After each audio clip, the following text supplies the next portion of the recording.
Joining me now is Senior Fellow at the Atlantic Council, Dr. Ariel Cohen. Dr. Cohen, thanks for being here. Pleasure. All right, let's start with our question of the day here. Why should Americans care about a country that, to be honest, a good majority of Americans haven't even heard about? Well, first of all, Moldova is a country of about 3 million people. It is sandwiched between the countries of Romania, a NATO member, an EU member, and Ukraine. Part of Moldova is occupied by pro-Russian rebels. And the main thing about Moldova is that allegedly $18 billion were laundered through its banking system. So the banking system was privatized, was captured by the oligarchs, and the main one of them is a guy with an unpronounceable name, Vlad Plahotniuk.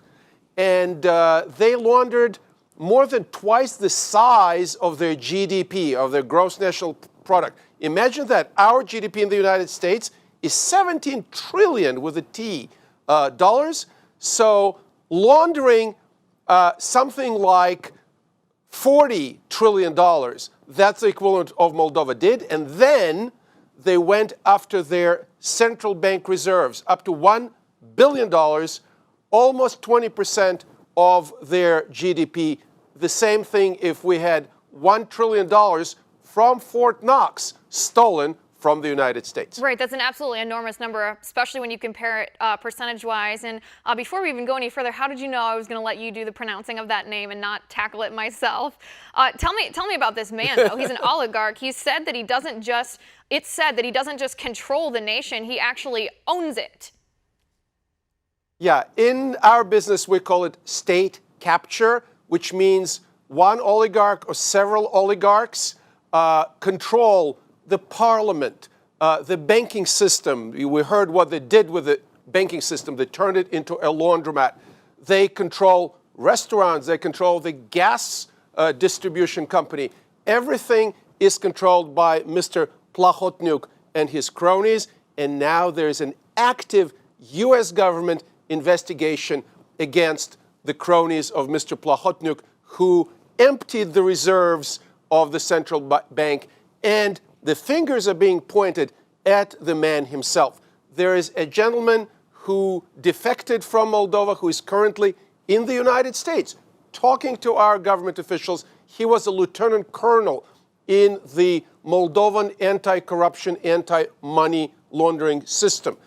He is here. His name is Mr. Mikhail Goffman.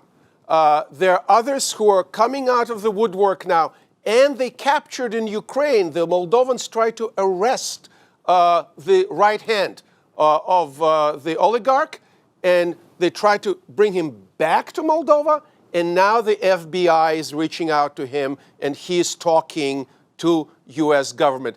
Right, so sooner rather than later, the United States government is going to get to the bottom of this, and it's not going to be speculation anymore. I want to ask you two things about something you just said. The first is about the $1 billion that was either a bank heist or it was siphoned via corruption from the three central banks. That's the first thing. The second thing, we'll get to the actual money laundering, who they're working for that. But tell me about the bank heist, this siphoning of the funds. How did that even happen? That's an enormous amount of money. Right. That is, as I said, the Moldovan GDP is 8 billion.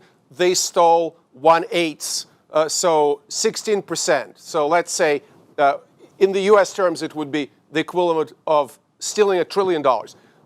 They moved around. It was a shell game by this Vlad Plahotniuk and the prime minister who worked for him and this guy that they captured in Ukraine. To me, it is like watching the Moldovan version of the House of Cards. It's unbelievably corrupt.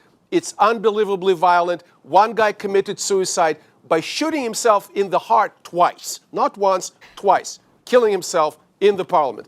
So we are dealing with a system of stealing assets from the central bank, moving it into the bank that they control, and then moving it offshore. And you know what else?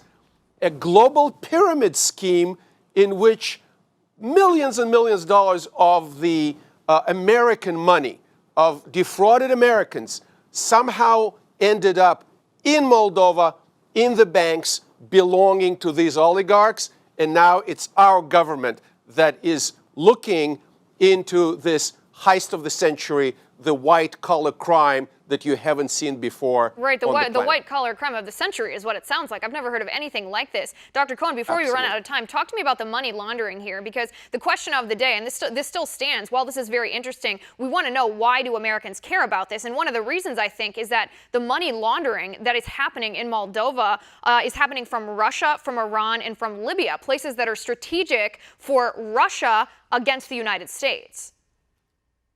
So the corrupt oligarchs in Moldova, like this gentleman we mentioned before, Mr. Plahotniuk, and others, the Prime Minister Filat, who is in jail now, Plahotniuk put him in jail, they opened Moldova wide open for the Russian mafia, for Gaddafi's money, for terrorists' money.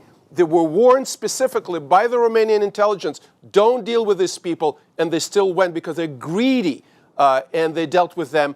And guess what? $18 billion, more than twice the size of the GDP of this tiny country, was laundered, and this money went into the EU, Cyprus, UK, etc. The British Parliament is also now investigating what Moldova did in terms of money laundering. It is an untenable situation. We need to put a stop to it. Right, and Dr. Cohen, as this investigation continues, both by the United States and by the UK, I hope you'll come back and update us on this, because it is a very interesting story, rampant corruption. And thank you so much for being here today. We're out of time, but it was great to talk to you. All right, let us know what you think. Is this something that we as Americans should care about? Tweet your answer to Liz_Wheeler. Share your thoughts, and we'll be back in a minute.